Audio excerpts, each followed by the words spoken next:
Good morning सांग माने जय जगन्नाथ। एबे टाइम हो जाइए आज हूँ 20 तारीख एबे 11टा पाखापाखि टाइम हो गलानी।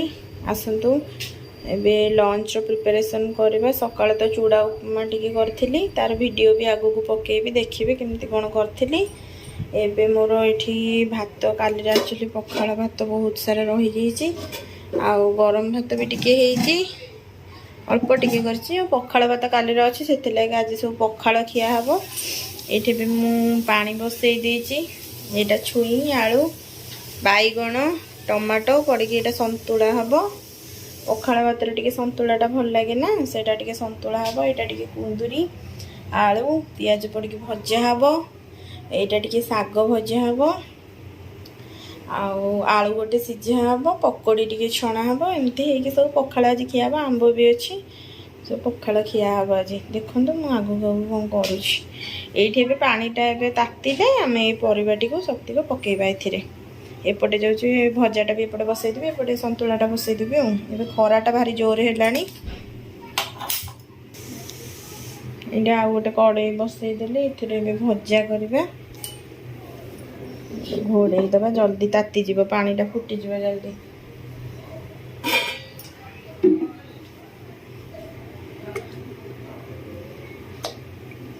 तेल टिके पकेया तेल पकईकी सोरिष टिके पकईकी भजा करवा।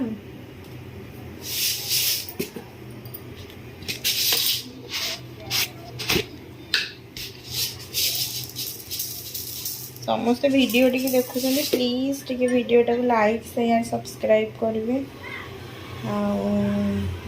आमती आगे भी टी वीडियो करने इंटरेस्ट हो प्लीज टी लाइक शेयर और सब्सक्राइब करदे।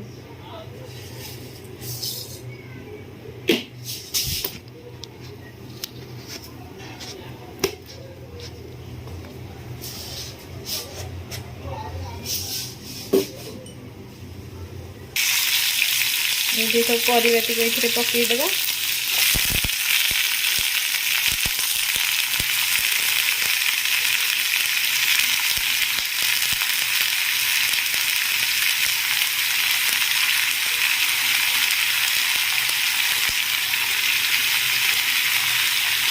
हलदी गुंडा पकईदा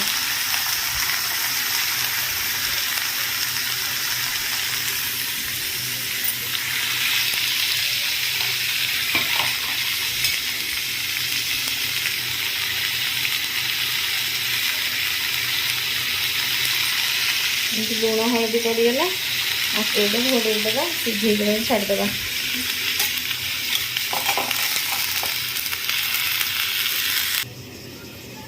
एमती पानी फुटी गला एबे परिवातिक सब देदेवा।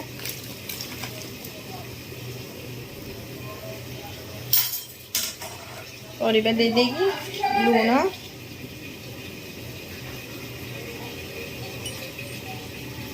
लुण देदेले हलदी गुंडा लुण हलदी देके सीझे छाड़देवा।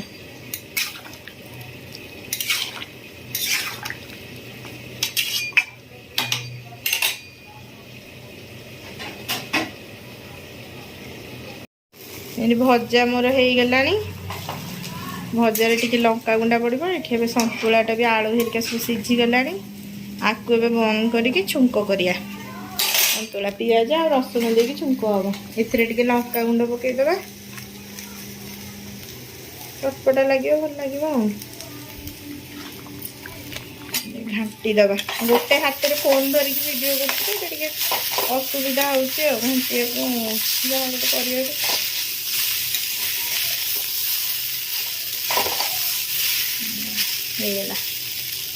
टे भाजी हो जाए बंद कर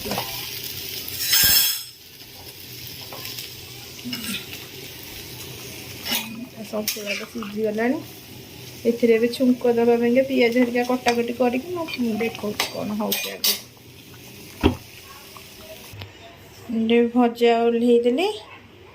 ये थुआगला भजा होगला आमर। यहाँ संतुलाटा छुंक करवा तेल ताती गला।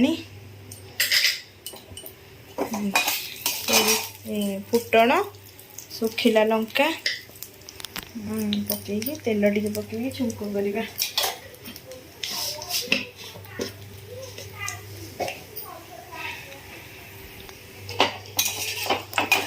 ଫୁଟଣ ଟିକେ ଫୁଟିଗଲେ ପିଆଜ ଆଉ ରସୁଣ କରିକି ଛୁଙ୍କ ହବ।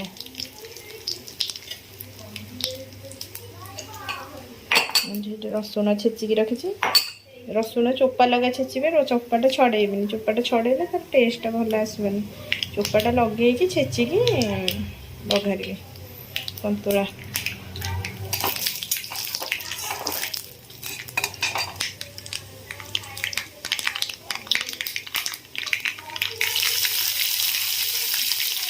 ଏଥିରେ ପିଆଜ ପକେଇଦେବା। ପିଆଜ ଟିକେ ଭାଜି ହେଇଗଲେ ରସୁଣ ପକେଇବା।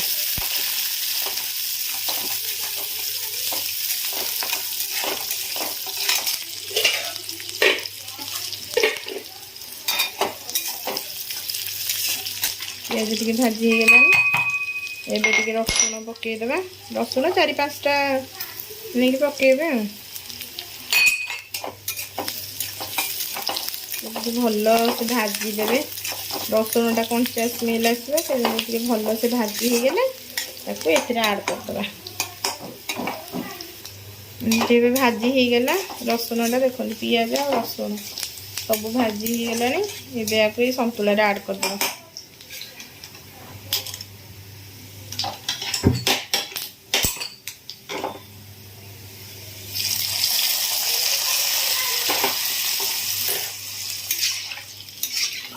এইଟାକୁ ଟିକେ ଆଉ ଟିକେ ଫୁଟେଇଦେବା। ଫୁଟେଇଦେଲେ ସେଇଟା ଆଉ ଟିକେ ଭଲ ଲାଗିବ ଆଉ।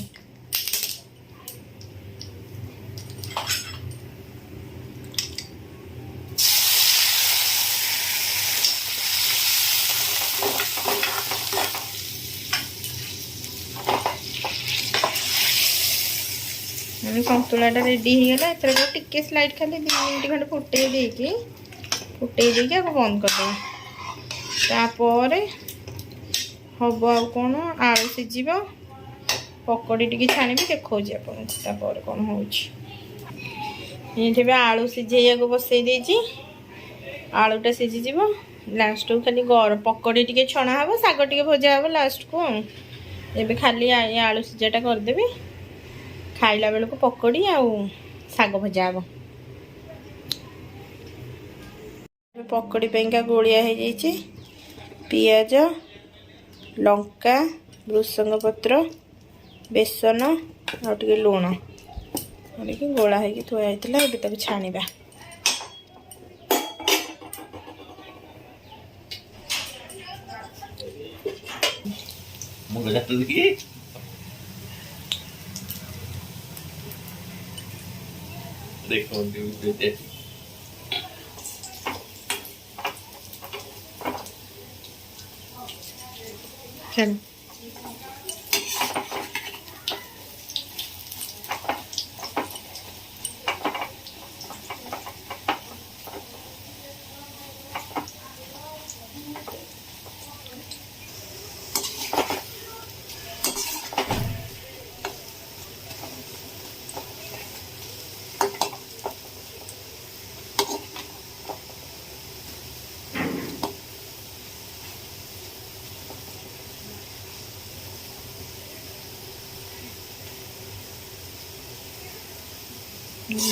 ହେଇଗଲାଣି। ଏଇଟା କାଢ଼ିଦେବା। ଆଉ ଗୋଟେ ପୁଣି ପକେଇବା। ପକେଇକି ସବୁ ଛାଣିବେ ଆଉ। ଟିକେ ଏତକ ଆହୁରି ଅଛି। ଏତକ ପୁଣି ଛଣା ହେବ। ଛାଣିକି ଦେଖାଉଛି।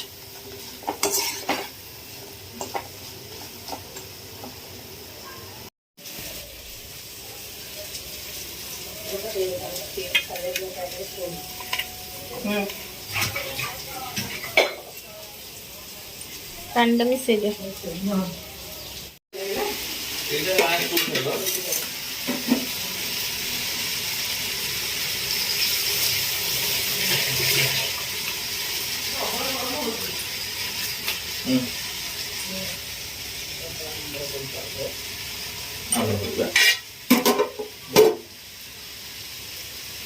ଖାଇସାରିଲା ପରେ କରିଦେଲେ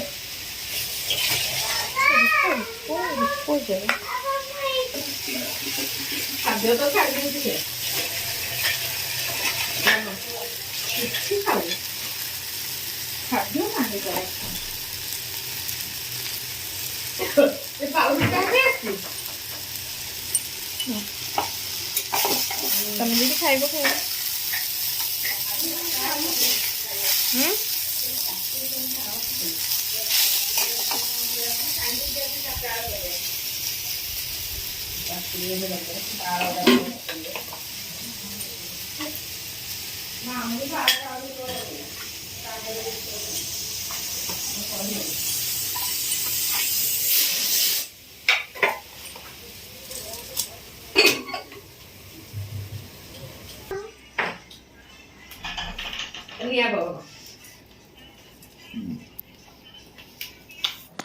ଏବେ ଏଇଟା ଦେଖିବା ସକାଳେ ଯେଉଁ ବ୍ରେକଫାଷ୍ଟଟା ବନେଇଥିଲି ଚୁଡ଼ା ଉପମା ସେଟା କେମିତି କ'ଣ ବନେଇଥିଲି ଦେଖନ୍ତୁ।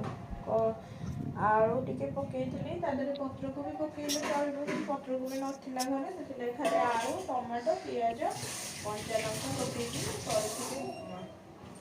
କଡ଼େଇରେ ଟିକେ ତେଲ ପକେଇବା ପକେଇକି ତା ଦେହରେ ଟିକେ ସୋରିଷ ଫୁଟେଇକି ପିଆଜ ଆଉ କଞ୍ଚା ଲଙ୍କାକୁ ଟିକେ ଭାଜିବା ଫାଷ୍ଟ।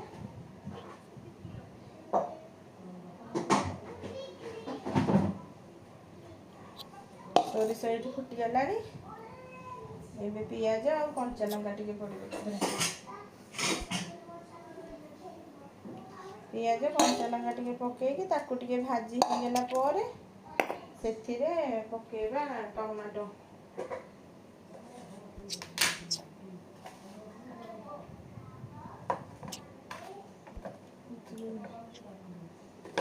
ପିଆଜ ଟିକେ ଭାଜିଦେବେ ବେଶୀ ଭାଜିବେନି ଜଷ୍ଟ ଟିକେ ଏପଟ ସେପଟ କରିଦେବେ ଟିକେ ବ୍ରାଉନ୍ ହେଲା ଯାଏଁ ବେଶୀ ଭାଜିବେନି ଭାଜିଲେ ଭଲ ଲାଗିବନି ବେଶୀ। ଟମାଟୋ ପକେଇଦେବା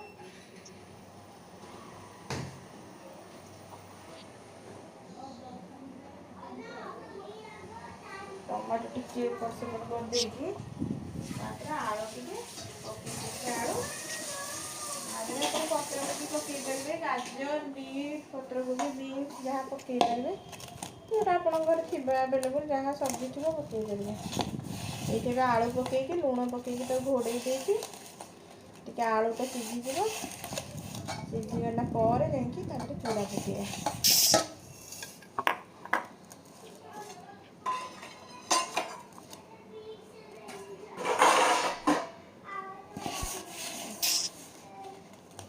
ଆଳୁଟାକୁ ଟିକେ ଏପଟ ସେପଟ କରିଦେବା କରିଦେଇକି ତା ଦେହରେ ଏବେ ହେଇଗଲାଣି ଆଳୁ ଏଇଠି ସିଝି ଆସିଲାଣି।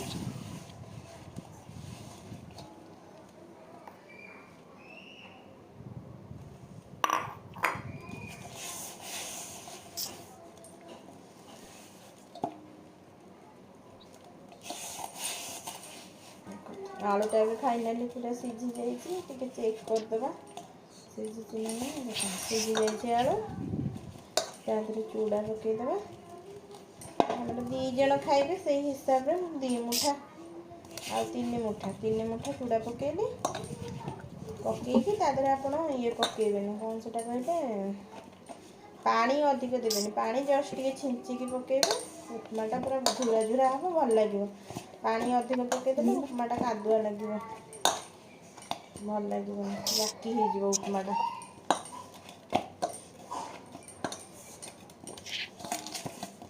ଦେଖନ୍ତୁ ଯେତିକି ପାଣି ଦେଲି ବାସ୍ ସେତିକି ପାଣି ଦେଇକି ତାକୁ ଘୋଡ଼େଇ ଦେବେ ସେଇଟା ହେଇଯିବ ଆପେ ଆପେ ତା ଭିତରେ ଆଉ ଟିକେ ଗ୍ୟାସ୍ଟା କମେଇ ଦେବେ ହେଇଯିବ। ଦେଖିବା ଘୋଡ଼େଇ ଦେଇକି ଦେଖିବା ଫାଇନାଲି କେମିତି ଦେଖାଯାଉଛି ଉପମାଟା ହେଇଯାଇଛି ରେଡ଼ି। ଦେଖନ୍ତୁ କେମିତି ଦେଖାଯାଉଛି ପୁରା ଝୁରଝୁରା ହେଇଛି ଆଉ ଟେଷ୍ଟ ବି ଭଲ ଥିଲା। ଉପମାର ଲଙ୍କା ଟିକେ ପଡ଼ିଛି ରାଗ ରାଗ ଟମାଟୋ